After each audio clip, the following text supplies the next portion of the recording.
BeastNet is brought to you by James Safety Services in partnership with OCR Buddy and OCR Strong. Here we discuss all things OCR and fitness related. Welcome to BeastNet. Let's get going. How you been? Oh, I am reaching a breaking point. I've been following you on Facebook. That's one of the reasons why I honestly haven't been bugging you at all. Because I'm like, oh yeah, you look like you need to. I'll let you try and come up for a breath someday because you got stuff, everything going on. Everything. OCR, everything. Everything. Yeah. Yeah, I planned my schedule for the summer, anticipating that clients were going to be away. I was going to have downtime. I could go to concerts. I can train, race when I can if I want to. And then clients didn't really go traveling, or when they did, more clients came in and took their spot.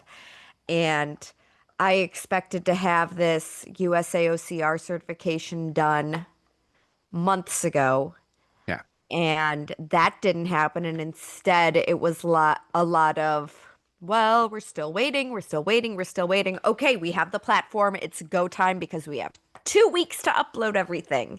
Yeah. And asking a small group of volunteers to hurry up and get everything uploaded doesn't work very well. And not to say my team is great. They have done a phenomenal job in getting everything up online. I wish we would have had more time before teaching our certification to actually get everything online, because we were asking for our training platform for months. Yeah. And that's always rough. I've had to deal with that a few things where all of a sudden it's like, hey, I need this to finish what I need to do. They're like, okay, we'll get it to you. We'll get it to you. And then all of a sudden they're like, oh, here it is. Now we need this tomorrow. Yes, and that's exactly what it was. Yeah. And you're like, I've been asking for this for 3 months. And now Yeah. now that you finally give it to me, it's like, cool, hurry up. Yeah. Yes. And it's like, hurry up, but also you have to do this stuff and this stuff and this stuff. And why isn't this getting done? And why isn't this getting done? And I'm like, I'm losing my mind. I don't have enough help. Again, my team is great. They've been phenomenal. There's just way too much stuff on my plate for my committee on USAOCR that I'm losing my mind there. And then again, all of my clients, they're phenomenal. I keep saying, training in-person clients is the least stressful thing I do in my day. Yeah. If you ask me to train clients for 13 hours straight, awesome. That is a perfect day for me. I have no stress. I just work with clients.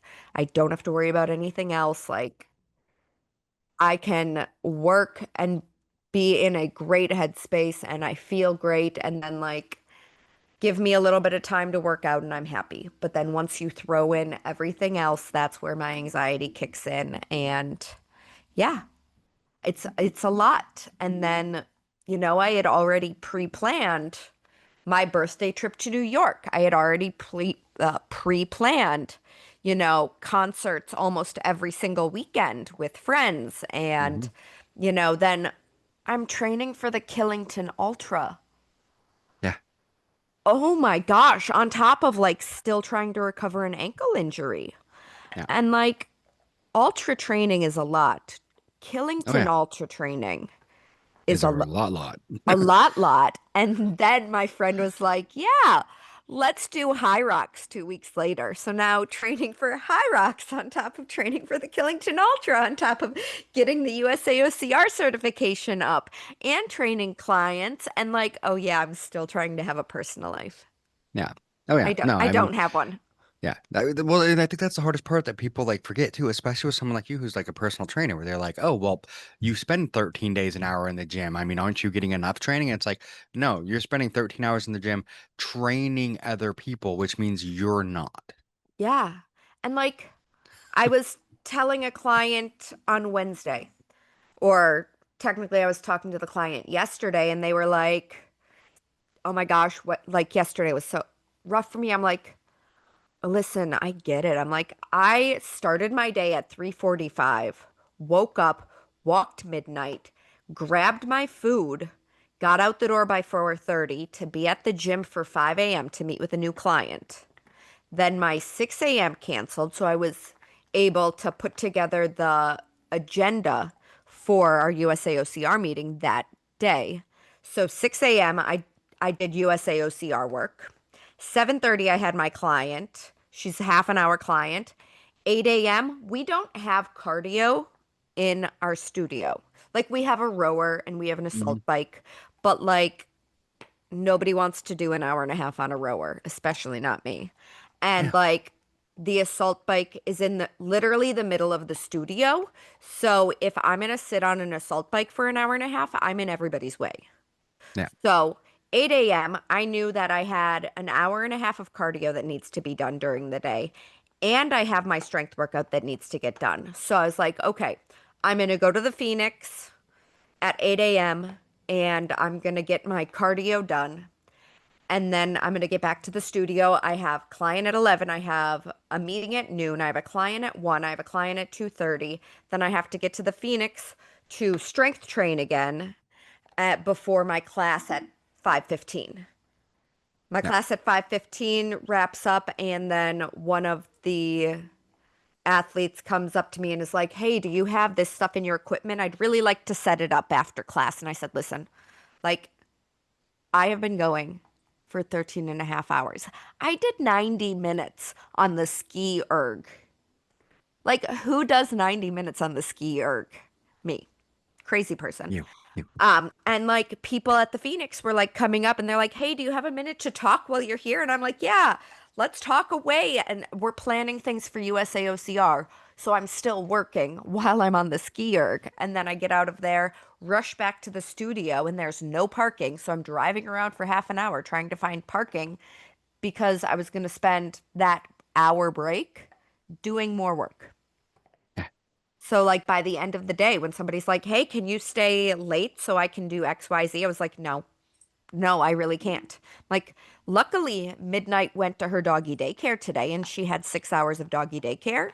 Somebody picked up, dropped her back off, but like, she's now in her crate. I haven't seen her since 4:30 this morning. I'm going home to my dog. Yeah. Yeah. And it's like, this is a day for me. Like, so people will see, oh, you weren't actually working for 13 and a half hours because I saw you do cardio. I saw you doing strength training. And it's like, this is part of my job. Mhm. Even if I wasn't training for the Killington Ultra, my body is my billboard. Yeah. I need to train myself to make sure that I can handle what I'm putting my clients through. I have to be able to load, unload barbells. I have to be able to demonstrate exercises. Like working out is a big part of my job. Yeah. Well, and people don't think about that. I mean, it's one of those things, and I mean, we say we don't judge a book by its cover, blah blah blah, but you do. If you walk into a gym and you're like, okay, here's four trainers for you to train from, and you have three of them that are really fit and one that's not so much, not even fat, but just not like really fit. You're like, one of those three. It's just one of those things that you look at. So, like you said, your body is your billboard. So, if you're looking at it and you have mobility issues or whatever because you're not working out, people are gonna be like, "Why? Why would I go to someone who doesn't seem to know what they're doing because they seem to have issues?" Even though most people forget that most trainers have their own trainers too, because training yourself is a complete different, thing. But it's it's your billboard. So, I mean, it's one of those things that even if you're not training someone, you're training yourself to make sure that you're good at your job and that you can do it well. It's like for me, in safety, I'm constantly taking classes Mm-hmm. to make myself better at my job. Hey, So, a chef still has to eat. yeah, it always cracks me out because my buddy's dad growing up was a chef and he had on his kitchen like refrigerator a little magnet that said never trust a skinny chef. Yeah, And I'm like, exactly. nah, makes Yeah. sense. Even though I mean you can be a chef and still work out, but just saying, I mean, Right. yeah, Oh, I know a lot of chefs that like have found fitness because they would like spend so much time in the kitchen and their yeah, health was declining and they were like, I need to work out because like I'm on my feet all day. My body is destroyed now. And oh, now that I'm seeing the benefits, like, okay, I'm feeling better and I'm looking better. And, maybe the waistline is getting smaller, they're getting more defined. But then, like, they're also changing their diet as that goes. And it's like, you know, there's a Well, yeah. balance. Maybe they're not eating as much of the fatty foods that they have to make, but they're still testing it. Oh yeah, they are. And it's one of those things too. I mean, it's diet is a huge part. It's one of those things that so many people I've argued with so many people about, oh, if you can work out and burn the it's like no. If you're not eating correctly, you will have problems. Because I'll be honest, like the last 2 weeks, I've upped my training because I'm getting ready. It's, what, a little over a month before Ironman in Waco, the Ironman 70.3 that I'm doing. So I've upped my training a little bit. But Amber's gotten to this thing in the last 2 weeks of baking. Hmm. I've gained 8 pounds. Hmm. And everyone's like, why? I'm like, because I've been eating all the like the stuff that she's baking. So I mean, it's stuff that's heavy, Yeah. stuff like that. So my diet changed, even though I upped my workout. I'm gaining weight because of eating incorrectly. So that's something I have to work on and fix. But Yeah. you I know, mean, with my really long days, if I don't come home and make my smoothie for the next morning, and if I don't prep my coffee, if I don't have food ready to go, I'm not eating. Yesterday, I came home in between clients. My 11 o'clock canceled. So I was like, oh, I can go home for a little bit. And I opened the fridge and I was like, oh, I order meal prep every week. And I'll put like the first 2 days in the fridge and then the rest in the freezer. And then thaw it as the week goes on. It's like I was so busy on Wednesday. I didn't take food out to thaw. So then yesterday for lunch, I ended up eating cheese and crackers. hmm, And then I came home after my client and I've been going through all the things. Like my mental health is like all over the place right now. And I was like, I'm hungry, but my food still isn't thawed. I don't have anything else to make. I don't feel like ordering something off of Uber Eats or whatever yeah, else. So I didn't eat. And it's like, then I wake up this morning, I'm like, luckily I have a spinach smoothie sitting in my fridge. So I woke up, grabbed my spinach smoothie, made my coffee, drank my athletic greens, went to work. Now I'm sitting here, I'm like, I'm starving. yeah. And that's one of the things a lot of people don't even think about too. It's like when you're that busy, you have to think ahead too. Like when I have like an hour or two to prep Yeah. for the rest of the week. Like one of my favorite things that we've started doing is egg bites. Yeah. I love We'll them. take like, because I mean, we'll buy eggs at Costco at like 36 at a time because it's one of our favorite things because it's good protein and everything Hmm. else. But yeah, we'll take 12 or so eggs, put them in a bowl, mix them all together, throw in some peppers and whatever, and some spinach and all that kind of stuff. Pour them into a cupcake pan and bake them. Yeah. Throw them in the fridge, and then in the morning, I actually use a coffee cup. Throw two of them in a coffee cup, stick it in the microwave for a minute, and there we go. It's a quick, easy, Yeah. and I'm not eating crap because most time, if you want something quick and easy and you only have a second, you're reaching for potato chips, stuff like that. If you have them, typically we don't have them, but now that our son lives here again, he likes those kind of things. So he'll buy Mm. those and bring those home. And all of a sudden I'm in the cupboard like, oh, hey, here's, some potato chips. Yeah. Here's this. So if I make sure to keep, my protein bars, I make my own protein bars. Yep. And I keep those in the fridge in my office so that you have those foods that you can deal with. Because that's the other thing you mentioned was mental health. Once you start, it becomes a snowball effect. You're Yeah. stressed, you already have your mental health is already banged up. Then you're like, okay, I'm just too tired. I don't want to make something right now. So you do the Uber Eats, and all of a sudden Yeah. then tomorrow, same thing. And the next thing you know, you start gaining weight again or doing whatever or starting to feel ugh because you're eating crap because it's like, oh yeah, but I ordered healthy food. But how much of that Right. fast food, any fast food is really healthy food? It might be healthier option, but it's not really healthy. Right. Yeah. No, I mean, Tuesday, I was on meetings for USA OCR into the 8 o'clock hour, and we were getting off, and I was like, guys, I have to be awake at 3:45 in the morning. And they're like, "What? How do you do that? Like you woke up at 4:45 this morning and you're awake on meetings until 8:30." And it's like, I come home and if I'm jumping on meetings, if I only have so much time, I would much rather make sure I'm ready in the morning Hmm. than try to find something for myself at night or make sure midnight is fed, spend time with my dog instead of sitting and, cooking something. But like also at the studio, we don't have a fridge.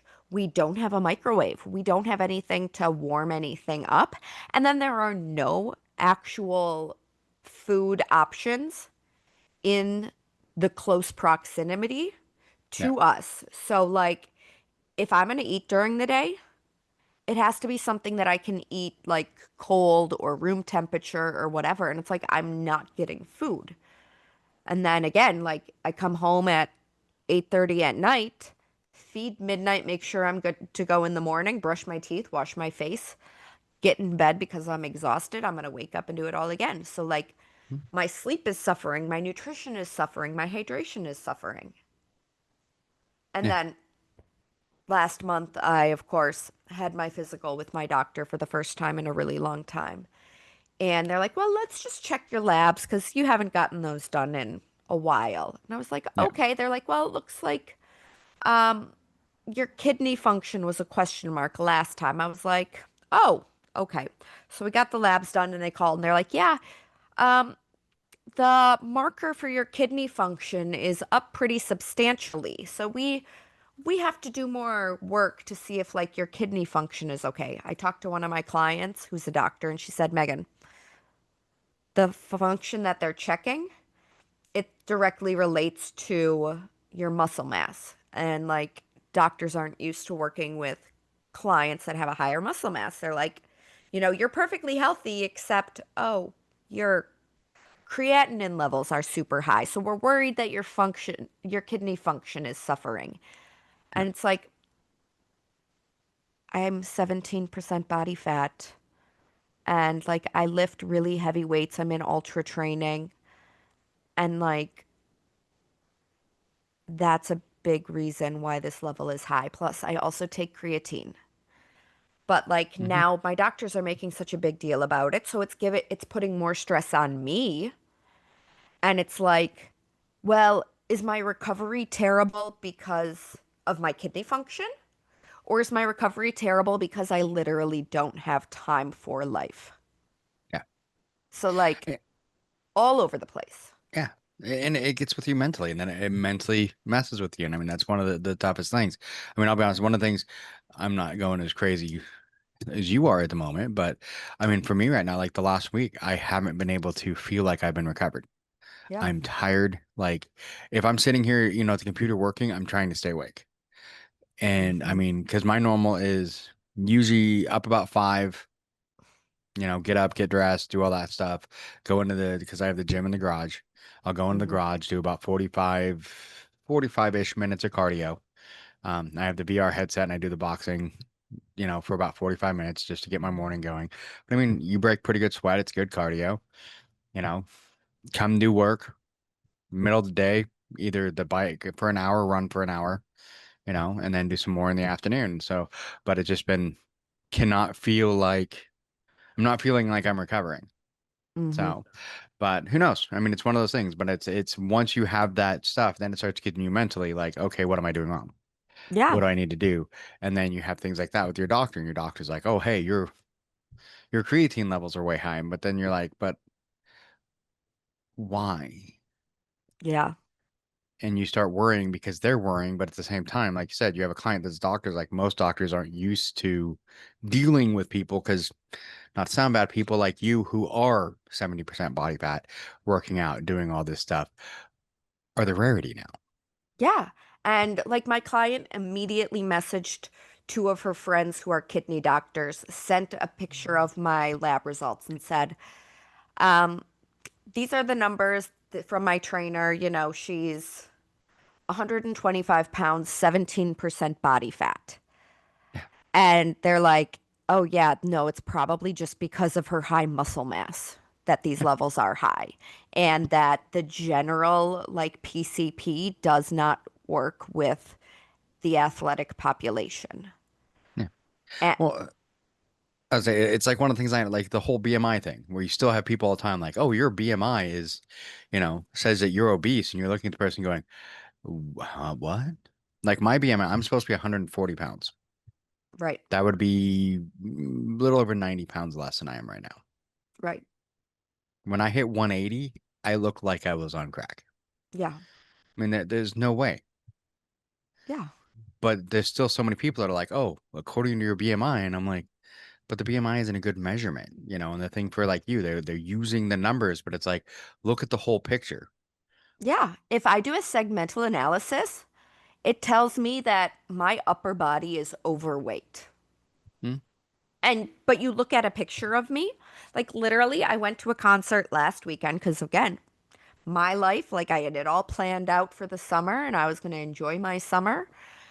I went to a concert and I was buying some merch from one of the local bands, and I was like, "Oh my gosh, you guys actually have like fit like clothes for like women and their tank tops and whatever else." And I'm like, I was like, "What size do you have?" He's like, "Oh, we should have an extra small." I'm like, "That's amazing," because like the last time I bought a small women's cut anything from a band, it was a tent. It was like, "This is amazing." He's like, "Ooh, actually for the tank top, I only have small." I'm like, "That's fine."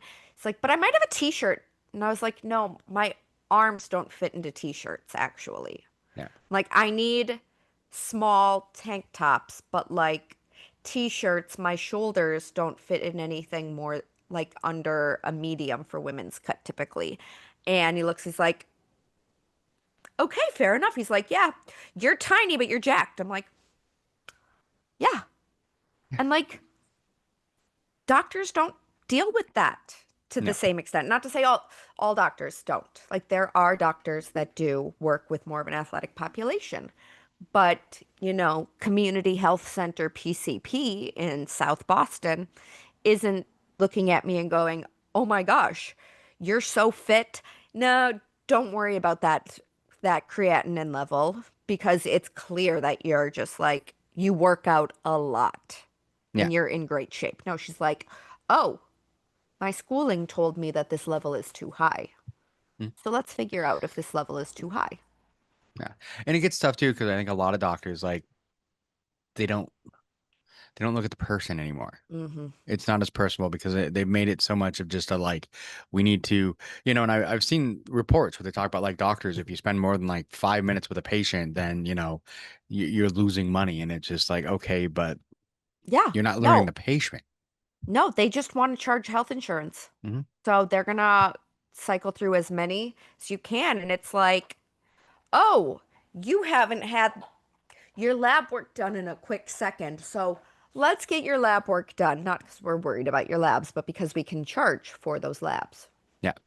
Yeah. So, And it's not all doctors, but I mean, it's no, become the majority. It's like I'll be honest, I haven't been to God, it's probably been 2 years since I've been to a doctor because yeah, once I got down here, I haven't found one I like. When I lived in Washington, I had one. Even when I like moved, I still drove an hour and a half to go to a yeah, doctor because I liked that doctor. They knew me, they knew my history, everything else. And, it's the only doctor like I can remember literally flat out looked at me one day and called me a dumbass. But yeah. I mean, they were right at the time. I had like second degree sunburns over like 90% of my body Ooh. because I was, yeah, got really drunk and went fishing.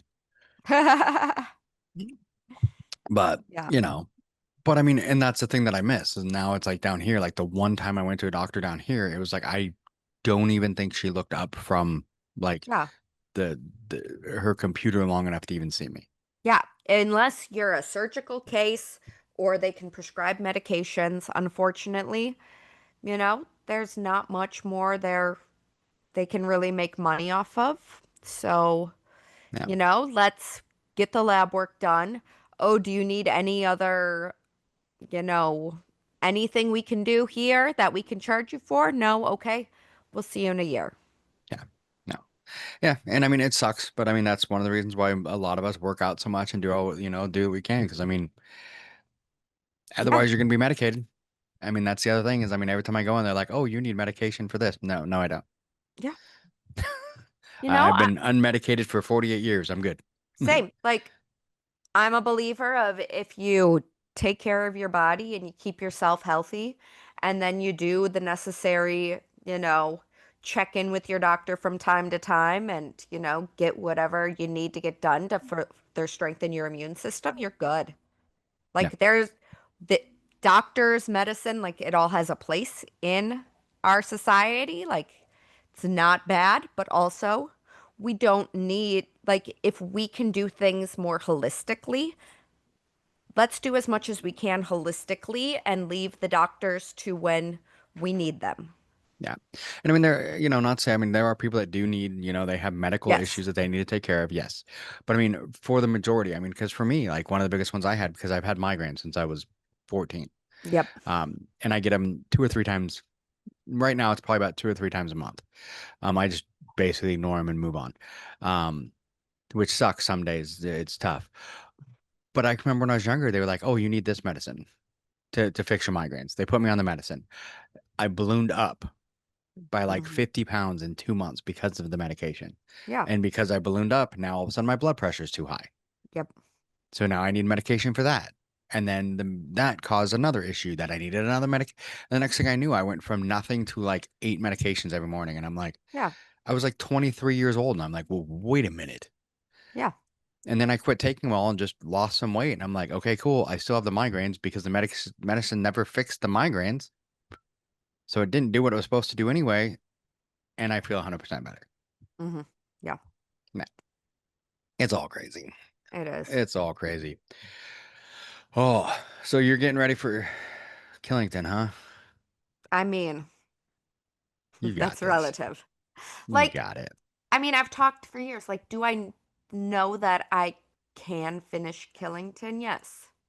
Yeah. Like, not to say that it's going to be pretty, but do I think that I can stay on my feet and keep climbing and descending? Yeah. Yes. Like, I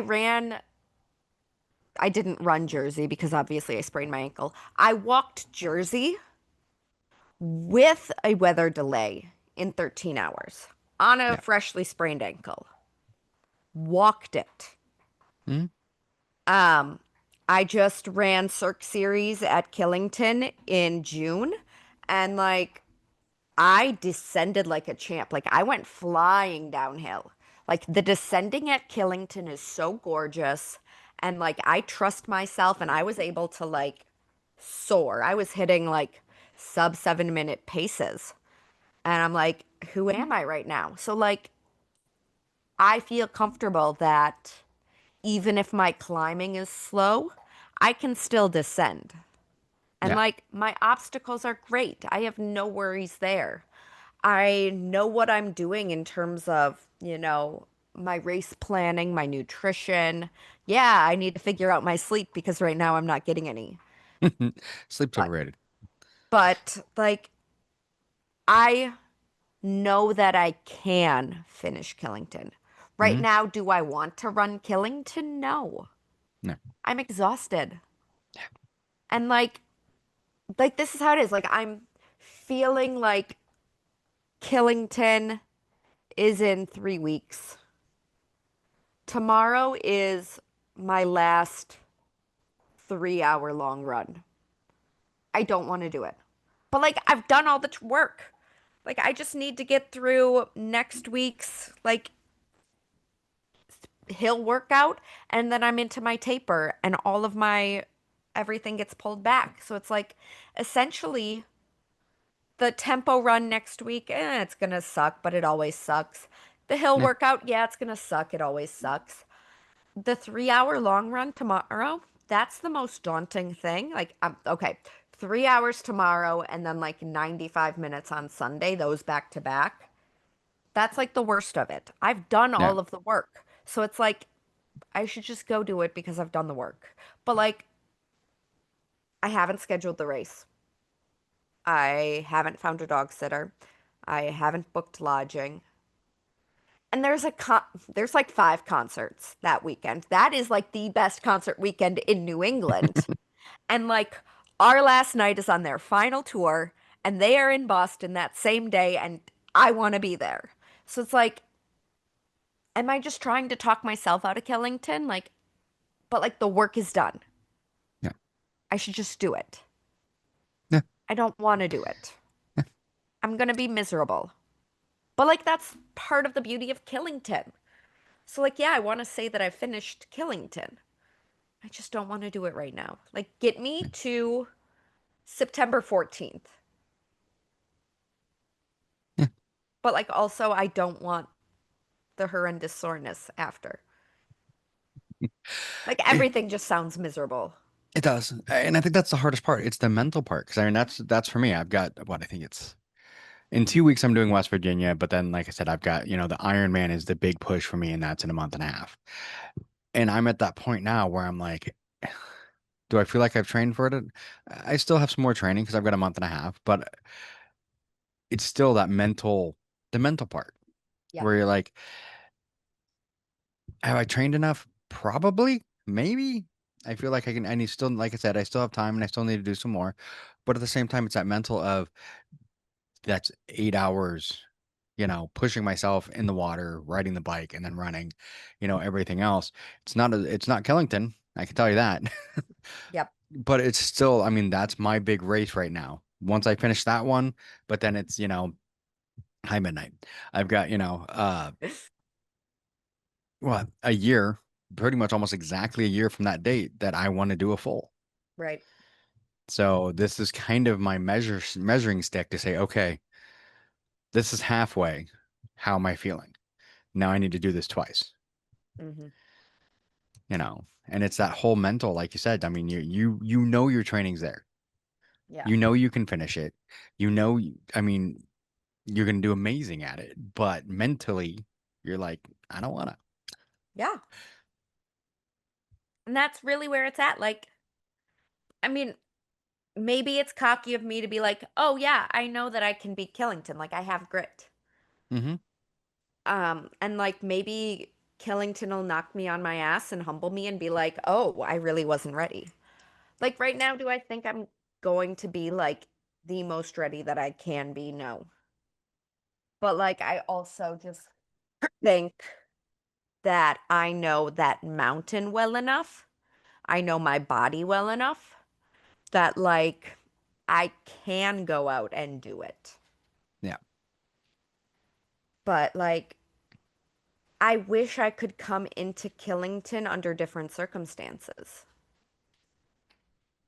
Yeah. And that's what it comes down to. Like, but are the circumstances ever going to be ideal? No, I didn't feel all that prepared last year for World's Toughest Mudder, and I got 75 miles. Yeah. So, like, you know, first get this certification officially up, get people working on that, and like not have to worry about that for a couple of weeks. Take a breather there, like just go into Killington as refreshed as I can, and like that's all I can do at this point. Yeah. I mean, But it like, is. And it's like you said, I mean, are you ever really fully ready for anything?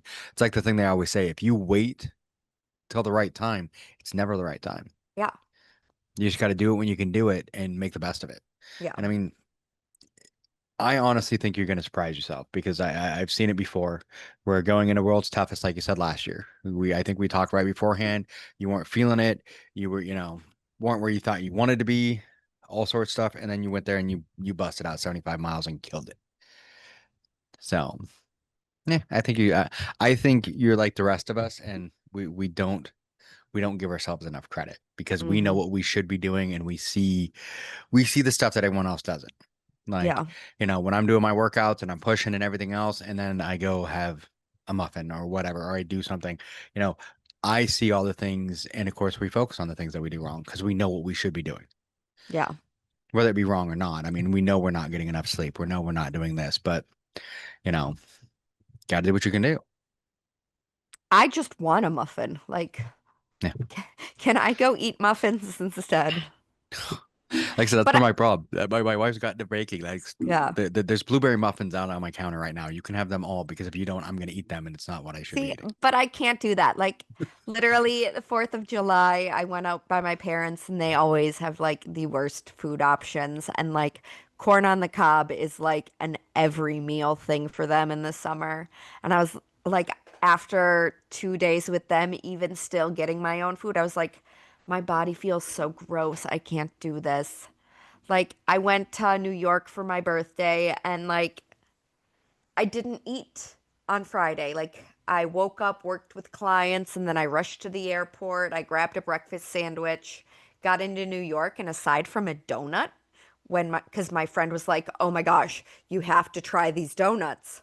Aside from that, like I went from 2 o'clock until 8 o'clock. I didn't eat a single thing. And like I stopped into a pizza place just to use the bathroom and like I grabbed a seltzer and I was like, that's it. Mm. Yeah. And then, like, the next day, I woke up, grabbed a bagel to eat while I was running 13 miles, quickly showered, grabbed a coffee, and, like, allowed myself to have, like, a nice croissant or whatever because it was my birthday. And then, like, I barely ate. And, like, this is what I do. Like, you know, I'm not planning out the good meals. So if I know that I can't get decent meals, I'm just not going to eat. Because, like, why would I want to order pizza? I don't normally eat pizza or, whatever else. Yeah. But, like, I want to feel like I can order pizza. Yeah. It's one of those things that and I know a lot of people talk about how like you can eat whatever you want, just in moderation. Kind of. Because the Yeah. problem is, even sometimes in moderation, certain things, like, that's one thing, like with my wife baking. I mean, a lot of that stuff, like muffins and stuff like that, it's heavy and it just sits there. Yeah. And if you eat it, you feel, "Ugh." Yeah. And that's the hardest part is, I mean, and I learned that, in like 2020 when I lost like 100 pounds, one of the biggest things I learned, it was like, yes, you can eat technically whatever you want, but you have to be ready for how you're going to feel after. Because sometimes one donut will be enough, especially if you're not used to those carbs and that sugar, to just totally set you off for the rest of the day. Yeah. Oh, I got to the point yesterday. I had my 7 a.m. client canceled. So I had a break at 7 a.m. And I was like, I don't want to have this spinach smoothie. I don't want to do it. So I walked half a mile down the street and I ordered some French toast while I was doing more USA OCR work. And then I Hmm. got back to work and I had 2 clients and I was so jittery and like my anxiety was so high. And I'm like, it's because I ate French toast. I love French toast. I can't eat Yeah. French toast. I needed like maybe one slice of French toast with some eggs and like bacon. Like that probably would have been perfect for me. But where I went, they didn't have an option of a side egg. Yeah. So like I took the French toast and was like, I have to run sprints today anyway. Like, I'm going to burn off the French toast. No, it's not the fact that I'm going to burn it off. It's the fact that my body doesn't feel good when I eat the French toast.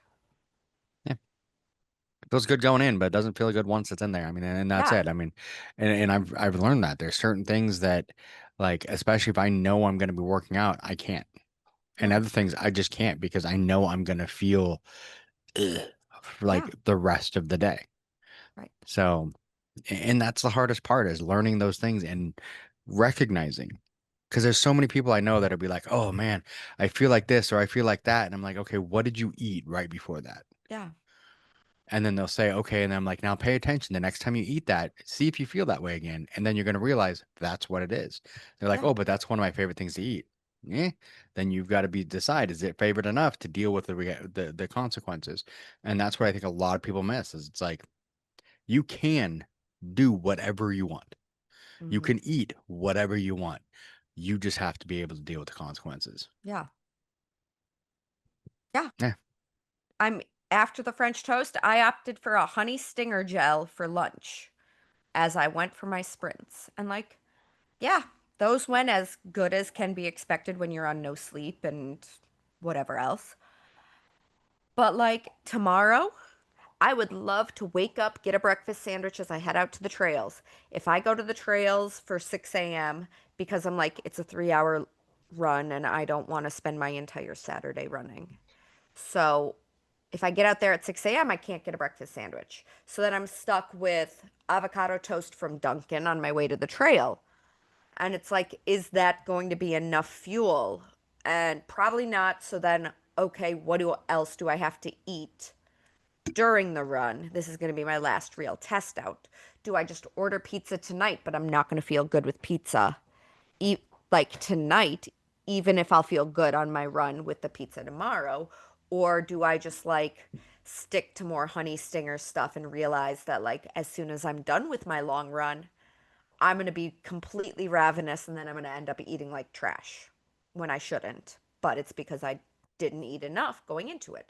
So, like, there's so much with it all. And it's like the options are very minimal, especially when you're heading out on a 3 hour run. Yeah. And I mean, that's the thing is on a 3 hour run too, you got to figure out, you get people all the time like, oh, I'm going to take all this. And it's like, yeah, but then you have to carry that for 3 hours. Yeah.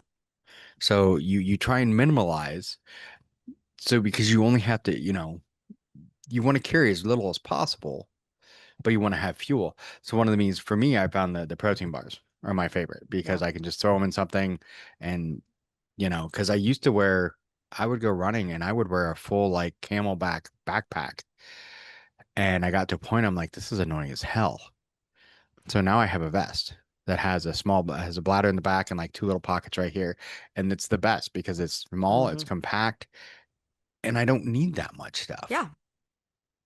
Yeah. My vest is big enough that it's going to hold enough stuff for a lap around Killington. I have two big boxes of honey stinger stuff. Like I have race fuel. Do I want to eat gels and chews for 3 hours tomorrow? Not really. Like that doesn't sound appealing to me. Like I'll use it fine when I'm on Killington. Like my body knows all of that stuff. It's gonna be No, okay with it. I'm gonna be in the right headspace for it. But like coming off of a week where I wasn't able to get as much food as I would have liked to because I just plain don't have the time, I would really like to, wake up, get a bucket of coffee and a breakfast sandwich before I head out to the trails. But if I wait that long, then I'm pushing it off even later in the day. I'm risking, overcrowding on the trails and like having to make up my mind on like what's more important, getting like yeah, really good quality breakfast or getting out and having the space to move and having more time on my day when realistically I need at least 2 more days in my week and my Saturdays are the only day that like I don't work, but a yeah, 3 hour run is still work to me. yeah. And I get it. I mean, because that's one thing. Like for me, I mean, it's always a battle. Because Yeah. for me, I like on the weekends I do the same thing. It's like I get up and my wife wants to have breakfast and do all this other stuff, and I'm like, cool. Now today's my long run, so now all of a sudden what I should have done at 6 o'clock this morning, it's now 11 o'clock, and I live in Texas. So it's now the heat of the day, and Yeah. I'm going to go do, 13 miles or whatever in the heat of the day. And it's like, no, this just is not good. Yeah. So it's Yeah. like, the last couple of weekends I've done it like in the started at like 7, but I really should be starting at like 6 so I can get done before everything else. Like you said, you get out there before people, you're not as crowded, and also not in the middle of the heat of the day. It's a little cooler in the morning, and get it done. Then you have the rest of the day to Yeah. do whatever, Yeah. to hang out with your friends, or the dog, or go to concerts, or do whatever you want to do. I mean, and that's the tough part, is finding that balance. I want to do nothing Yeah, because I have done so much. Like last weekend, I woke up, got up to Lake Winnipesaukee, and ran for 3 hours at Lake Winnipesaukee. Stopped into Planet Fitness to shower, get out to a concert. The week before, I woke up at 6 a.m. to get out and run 13 miles around New York City to come back to my hotel, shower, and get out to a concert. And it's like, I want a Saturday where I don't do anything. Yeah, that would be nice. Yeah, I really need one day a week where I don't do a single thing, but I don't know that life. I don't remember the last time that happened. It gets tough because we get, and it's like I mentioned earlier with all the training. I mean, when you're getting ready for a big event like that, I mean, it's, for most of us, 2 to 3 hours of training a day, if not more, Yeah, on top of everything else we do. yeah, We have to set apart 2 or 3 hours a day to train. And then on the weekends, a lot of times it's more. yeah. There's even more hours. Like for me, like I said, no normal day for me throughout the day, because I'll work out 2 to 3 times a day, is 2 to 3 hours every Hmm. day for working out. On the weekends, it's closer to 4, 5, 6, 7, depending on the day, hours of training. Hmm. And then we still have to do everything else, Yeah. We still you have to know? live. Yeah. And Yeah. I mean, it becomes tough and mentally tough because then it becomes like the training is our lives. Yeah. And it becomes a tough thing, especially for someone like you who, like, even when you're not training, you're training other people. So it's Hmm. still a huge part of what you're doing. Yeah. Um, and I think people miss that, where they're just like, oh, you know, lucky you being able to do this. And it's like, well, yeah, because I've worked my ass off to be able to do it. Yeah. Right now, I'm at the point where I have a wait list for my 6 a.m. times, for my 7 a.m. times, for most of my 8 a.m. times. That, like, I get a client that cancels and I just call somebody else up and say, hey, my 6 a.m. became available. Do you want it? And they're like, yeah, definitely. Like, put me in. And it's like looking at my schedule for the fall, I'm probably going to have between 35 and 40 in-person sessions a week. And that's not like, oh, hey, I'm training 9 to 5. It's like, no, I have clients 6 a.m., 7 a.m., 8 a.m., 9 a.m., 10 a.m. Might have the 11 a.m. hour off, noon, might have the 1 o'clock hour off. And I'm realistically training 8 to 10 hours in a day, but that's over the course of 14, 15 hours. So Hmm. it's like if I'm seeing 8 to 10 clients a day, then I also have to train myself, and I have, the computer admin stuff because I work for myself, so I have to invoice my clients, I have to program my clients, I have to do all of this other stuff. So, like, while I can sit here and be like, yeah, I in-person train 35 to 40 hours a week, and people are like, oh yeah, it's a 40-hour work week. I'm like, no, actually, it becomes closer to like 60-hour work week. Because And it's, there's all the extra. yeah. And it is a very non-traditional schedule. I work, a la carte. So if a client wants an obscure hour, or if I can't fill one specific hour during the day, I'm still at work. I'm Yeah. just like taking the hour to sit down or pull out my computer and do my USA OCR stuff. Yeah. And like, it's a lot. Well, yeah, because I mean, you're talking about your business and training. You're not talking about OCR, USA OCR stuff. That's on top of everything else you're doing. Yeah. Literally, I went into the studio today and I was telling my colleague, and he's like, you do so much stuff. He's like, Megan, you're too good to be giving away things for free, like what you're doing with USA OCR. I said, yes, but I love this. Said, Mhm. I want to leave a legacy, and my legacy is the USA OCR coaching certification.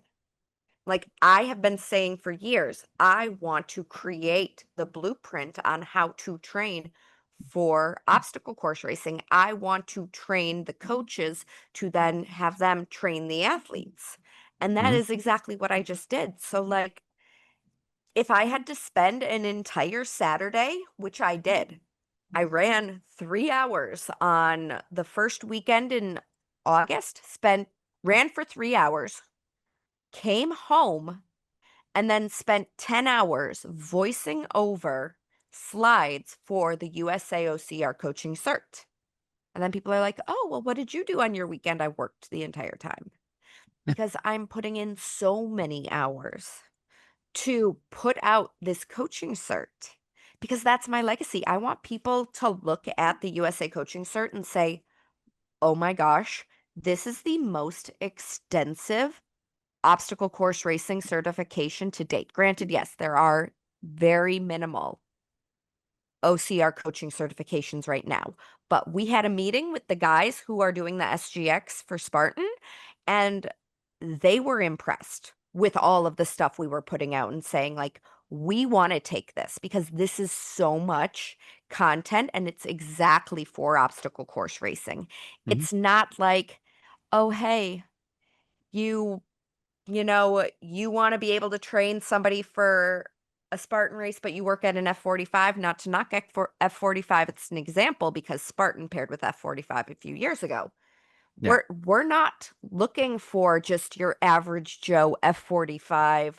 I teach one or two classes in between my regular job during the week. I want the coach who is, doing strength and conditioning, who teaches the adult fitness classes when they're not training their high school athletes. Or I want somebody who is working full time as a coach, a personal trainer, a ninja coach, somebody who is actually going to continue building up the sport. And I want them to come in and say, this is all of the information I've ever needed for obstacle course racing, and this is why an F45 coach should not be coaching somebody for a Spartan race. Yeah. But like again, Well, if an F45 coach wants to come and take the certification and learn, by all means. But yes. I need to make sure that they have the liberty to say, hey, F45, your programming isn't going to directly get somebody ready for an obstacle course race. Yeah. Well, and I think that's it. That's one of the biggest problems that we've had over the years. I mean, you know, this is on my 10th year doing OCR. I started in Mm-hmm. 2015, and that was always the biggest thing is you had strength coaches, you had cardio coaches, you had running coaches, there was even triathlon coaches. Mm-hmm. But when it came to OCR, it's like, okay, I need someone to teach me how to do this. They're all like, well, I can teach you how to lift and I can teach you how to run. Yeah. But then you go out on the course and you're like, okay, none of this training that I did got me ready for this. Yeah. I don't know how many people have come to me and they'll say, oh, well, I need help with my running. I have a personal trainer. They're getting me ready for the race. And I said, oh, they're a personal trainer. Okay. What are they doing to prepare you for a Spartan race? Or what are they doing to get you ready for OCRWC? They're like, oh, well, I do a back day, a chest day, a shoulder day. I said, okay, well, how much unilateral work are they doing? They're like, no, we don't do unilateral work. I just met with somebody, he's a fencer. Like he fences Hmm. competitively, and his fencing coach said, oh, you need plyometric training to get better. And I said, okay. So he came to me and I said, okay. He's like, yeah, I work with a personal trainer once a week with my wife. I said, okay, what do you do with your personal trainer? And he said, oh, well, we do a lot of squats. We'll do deadlifts. We'll do some bench pressing. I said, okay, well, how much unilateral stuff are you doing? Because fencing is very unilateral, you're Hmm. only like your stance doesn't change. The Yeah. arm that you're actually fencing with doesn't change. So how is that pertaining to fencing? Oh, well, no, we don't do any unilateral work. I said, okay, well, that's a problem. And when I talk to somebody about obstacle course racing and I'm like, oh, you just go to an average personal trainer and they want to see you max squat, max deadlift, max bench press, whatever else. They're not getting you ready for the race. No. They're not giving you the tools to get you ready for a race. They don't understand the mechanics of the sport and how that relates to the race. Same with like your average Joe running coach. Great. If you want to get a running coach, phenomenal. Guarantee you if your running coach is a road marathoner and they're like, "Oh, you're going to run a Spartan race." Okay, well, let's add in some hill work. Okay, but like, what else are they doing? Because I guarantee you, by just running up hills, that's not going to get you to be able to run up a hill and at the top of the hill jump over a wall. Yeah. And it's not going to give you the same kind of technical descending that you're going to see at a Killington. So, like, how can we manipulate your strength training to improve your descending and factor that into your running? And that's where this certification is going to bridge that gap and show Which is people, amazing. yeah, No. we want people to see, like, I need an obstacle course racing coach. I don't need just a running coach. I don't need just a strength coach. Mhm. I don't need just a ninja coach or a ninja class. I need all of it, because if your strength coach is completely taxing you Monday, Wednesday, Friday, and your running coach is completely taxing you Tuesday, Thursday, Saturday, where is the recovery? How are you factoring that recovery in? Unless your coaches are all communicating with each other, I guarantee you, if somebody comes to me only for strength training, I'm not saying, okay, well, I say, how can I add in your recovery to make sure you're taking the time? Yeah. But maybe average Joe, personal trainer who doesn't really have the knowledge of obstacle course racing or the knowledge of running even, he's like, "Oh, okay, great. You have a running coach. I don't have to worry about that." No, you should have to worry about that, because if their running is depleting them so badly. And I've had this experience with myself where my running coach does not, he's comfortable with me doing my strength training. But I'm getting so incredibly depleted with my running that I've had to look at my strength training and say, like, I would love to strength train 3 days a week. I don't have that kind of energy to double up on a Thursday. I don't have the time for it. My Yeah. body is exhausted. So, like, I took this summer off of deadlifting with a barbell. I haven't touched a barbell for myself all summer, and my body's feeling great. And it's because I know that I am so exhausted from everything else that I'm doing that I am going to keep my workouts to being more functional total body, kettlebells, maces, plyos, sleds. And they're all, while I might say like push pull, like they're total body splits that are getting literally everything each day. But like I can manipulate that based around my energy levels. If Mhm. your strength coach isn't factoring in what your running coach is doing, you're going to be burnt out. So, Yeah. like, I want your obstacle course racing coach to understand all of it and how it works together and how to manipulate it so it's a cohesive program that's getting you ready, including your rest, your recovery, and making sure that all the little factors are involved. And writing up the case studies for these, you know, I could easily say, hey, I have a 45-year-old client who, formerly an athlete and works out 3 days a week, enjoys a split, write up a program. But no, I Yeah. said, hey, you know how many people I've seen that got into obstacle course racing because they felt like they didn't own their body anymore after giving birth? So, like, hey, this mom that had a C-section, write up a program for her, because, like, you need to understand that. But, like, also, not only has she had a C-section, she's a mom. So, like, what does that time commitment say to you? You and I, we can sit here and say, oh, on the weekends, we sometimes have to do 5, 6 hours. If you had to do that while your kids were little, would you have been able to? No. Not without my wife divorcing me for being gone that long when I'm off Exactly. work. So, like, as a coach, and as a coach in this sport, we have to be realistic and say, like, hey, I understand that you're a mom, but you also really want to run the ultra. I need you to understand the time commitment it takes to train for an ultra. And, like, are you able to give me 3 hours on a Saturday away from your kids? Or if not, How can we incorporate training for like when you're taking your kids to the playground? What equipment do you have at home for like the days that you can't get childcare? Mhm. Because like if we want to talk about a sport that's dying, we have to factor in that like the time it takes to train for these is so significant that yeah, we don't have a life. If I couldn't bring midnight out on runs every single weekend, and right now I can't, it would significantly change the times that I'm running. I'm seeing 3 hours tomorrow while it may be cool enough in the morning. It's too long for her to go out.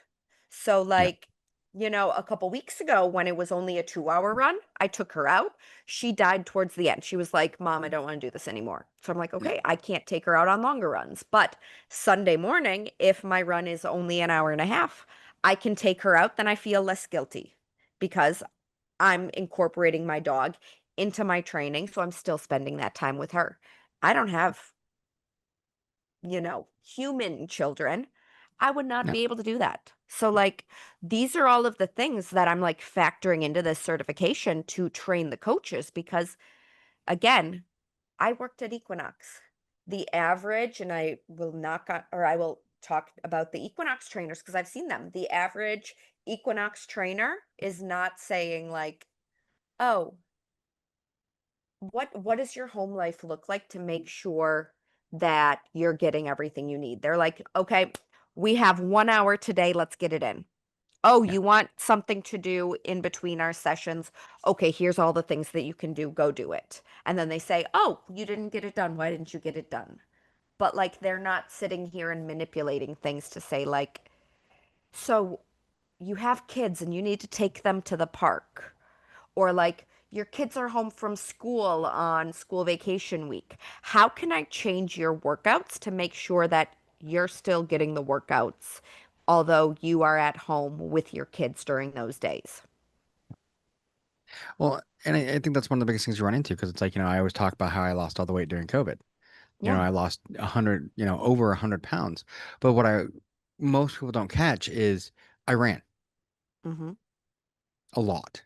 Mm-hmm. When I went to go do Spartan races again, when COVID ended, well, whatever, once they started doing races again, those were the hardest races I'd ever done Mm-hmm. because I ran. Yeah. Now all of a sudden it's like, okay, now lift this heavy thing. Yeah. I hadn't lifted anything really in a year because I'd just been running. Yeah. So I learned really quickly that it's like, oh, yeah, you can't just train one Yeah. piece, because I remember like the first race I did with it, there was another guy that was there that was just beefy. I mean, just, you know, and in between obstacles, I would smoke him. Yeah. But then I get to the obstacles and I struggled so hard on anything that required lifting, even pulling myself up, and he would blow right by me because he Yeah. had all the muscle to do it.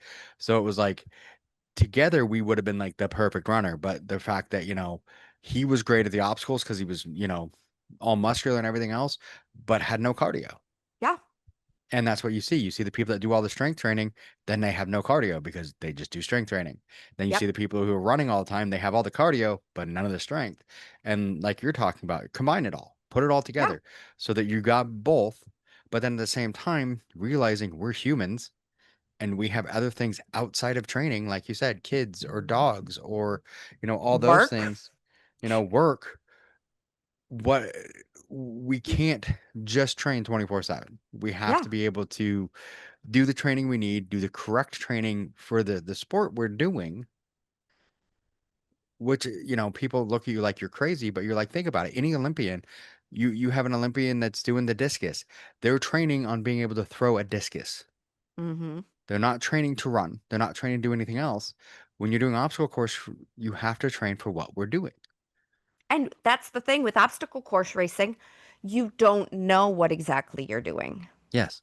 Um, I mean, talking about this, how often do I say you don't know what you don't know? If you're just a strength coach, you really only know strength. If you're just a Mhm. running coach, you just really know running. If you've been a strength athlete all your life, you're going to gravitate towards strength because that's what you really like to do. Maybe you might say, I'm really good with strength, so I should really learn how to run. But then you get so focused on running that maybe your strength goes onto the back burner. I've been Yep. there before. Um, if you've always been a runner, you want to stay running because that's what you know. Maybe you're like, I should probably add some strength training in, but then who knows? You might freak out because you're like, I'm getting all of this muscle mass is going to slow me down. I really should not do this. Or, oh my gosh, my running is suffering because of it. So that's where we want to build this cohesiveness of programming.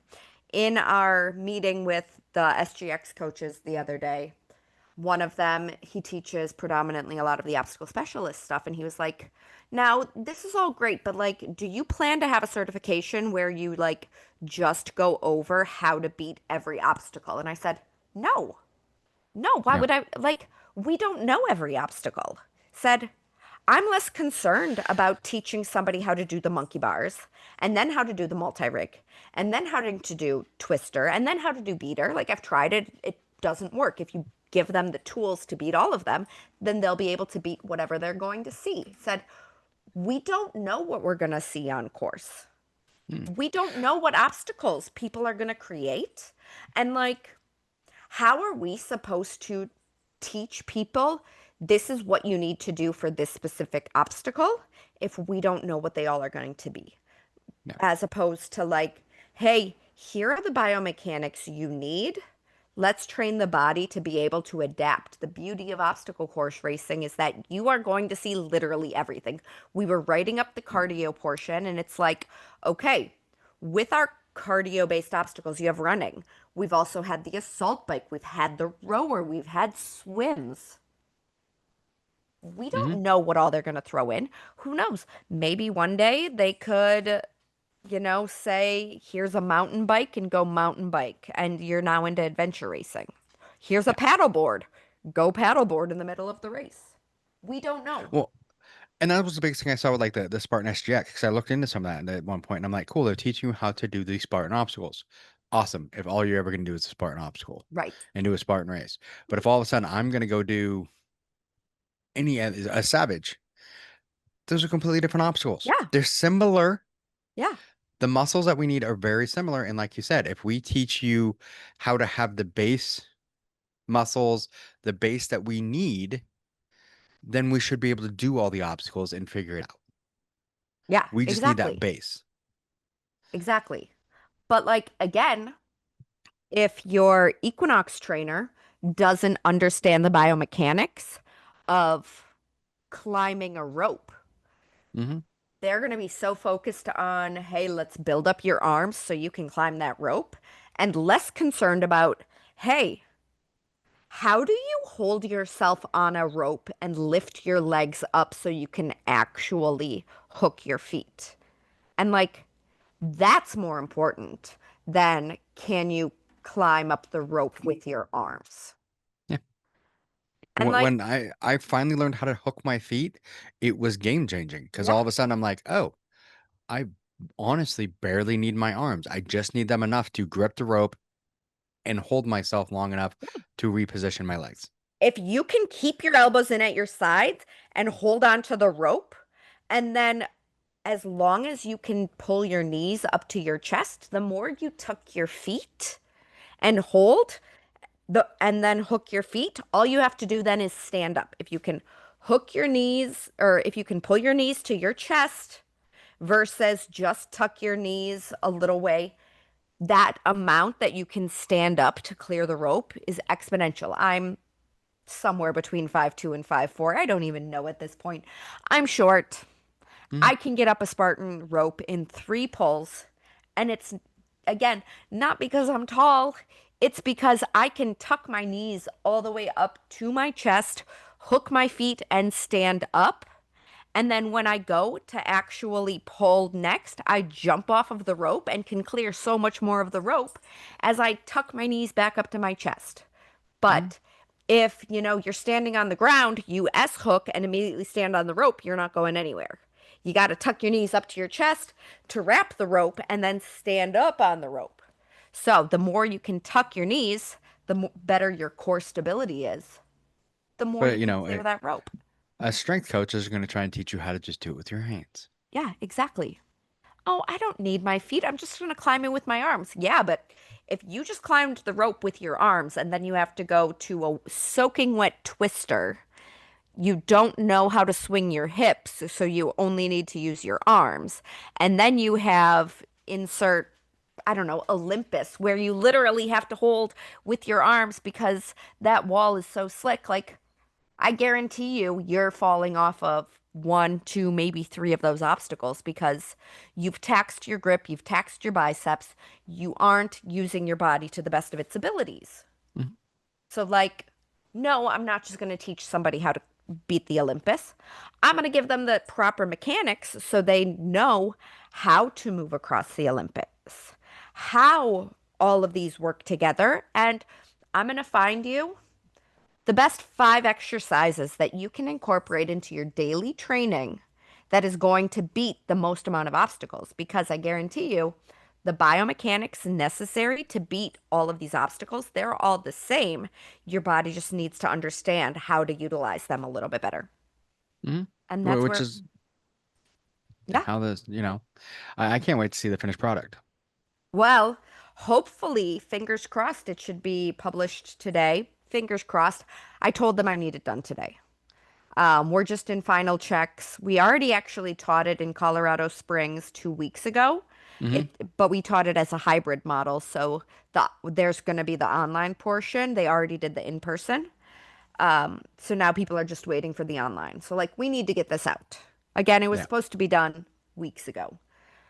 We're teaching another hybrid course in Boston on the weekend of Fenway. So the Friday before Fenway, we will be teaching it at the Phoenix, where I volunteer at.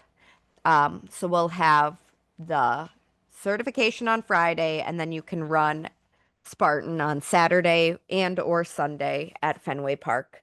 That's one thing Spartan has asked is if we'd be willing to pair it with races. And I said, yeah, let's do it. Definitely. Like Fenway is a great weekend. It's Hmm. later in the year. A lot of people travel for it. It's a 2-day race weekend right in the city. Said me and one of the other coaches that teach it, we both live in Boston.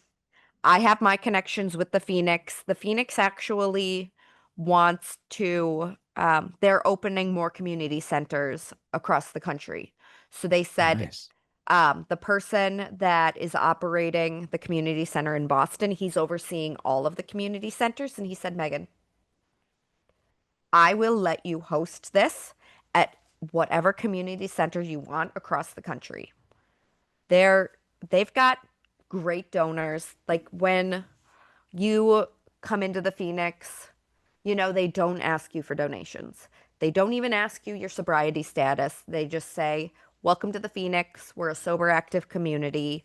Um, if you want to give back, please volunteer, set up an event because all of our events are completely volunteer based. So when I said, hey, would I be able to rent out the space? He said, oh, yeah, we'll get you a rental agreement. They didn't even say, yeah, this is how much it's going to cost. They said, we can move this event and this event. We can give you this space. That's awesome. So, like, this is going to be huge. And they want to partner with USAOCR to be able to bring this certification across the country. And that's going to be huge for us because, as I don't know if people know this or not, but in the United States, our national governing bodies are not federally funded. So, like, we're not getting any money from the government Yeah. for anything. All of, USA Gymnastics, USA Track and Field, USA Triathlon, USA Swimming, those are all donor funded. So, like, you, they find their sponsors and then the sponsors pay for everything. We are going to make money for the organization off of this certification. So this is going to help get our athletes to world championships. This is going to get our technical officials and our coaches to world championships or to whatever races. This is going to pay for, us to be able to put on the national championship race that we did last fall. We'll Yep. be able to front money to be able to have our own national championship race. We want to be able to buy our own 100-meter equipment or timing equipment or whatever else that we can then rent out, and that can be another source of income for us to be able to build this sport greater. So in getting this certification out, we priced it that is very similar to a Spartan SGX certification, very similar to a USA Track and Field, a USA Triathlon. Very extensive with a serious amount of information, all scientifically backed. And all of the money that's going in, it's not paying for me. It's not paying for my coaches who wrote the certification. We are not making any money off of teaching it. It's going all back into the sport itself so we can continue to get more off the ground. So then the sport will continue to thrive. Yeah. And that is why I volunteer so much time with USA OCR. So when my colleague is like, you're too good to be giving this stuff away. Well, no, I am leaving a legacy for a sport that I absolutely love. And I want to see it thrive. I want people to come back in years and say, wow, that USA OCR coaching cert, like that's phenomenal. There's so much great content in there. And then be like, yeah, that was Megan's dream. That was Megan's goal. And like, again, I have a phenomenal team that stepped up and really helped to develop it with me. So credit to them as well. This was my dream. And like, we've done it. It is going to, I want to say it's going to revolutionize the sport, because even the World Obstacle Certification doesn't come close to touching the material that we have. Which is awesome. I mean, like I said, I can't wait to see it. I mean, I know you put so much work into it, and your team has put so much work into it. I can't wait to see it. Thank you. Yeah. Well, hopefully by the time we're putting this out, you'll be able to attach a link and we'll have discount codes and we can get people signed up. Yeah. Yes. As soon as you get those, let me have those so that I can make sure that they get on get on this. So definitely. And we will get more information for the certification weekend in Boston. And as we get other certification weekends set up, I will let you know. Yeah. Perfect. That'll be awesome. I can't wait. Awesome. All right. Well, we've definitely passed the hour mark that Dawn we've about. So definitely. And now Midnight is screaming at me too. She's like, Mom. Yeah, I would say Midnight keeps coming in and saying, Mom, hello. Yeah. Mom, it's time to go. Yeah. So. Yeah. All right. It's always great to talk to you. Yeah, let me know when you're available again and we can do this again and talk some more. And then definitely. Give me all this stuff that we need so that we can get people signed up for this training. And yeah, this will be 100%. Awesome. I will let you know hopefully this weekend. All right. Sounds good. Okay. Bye. Bye.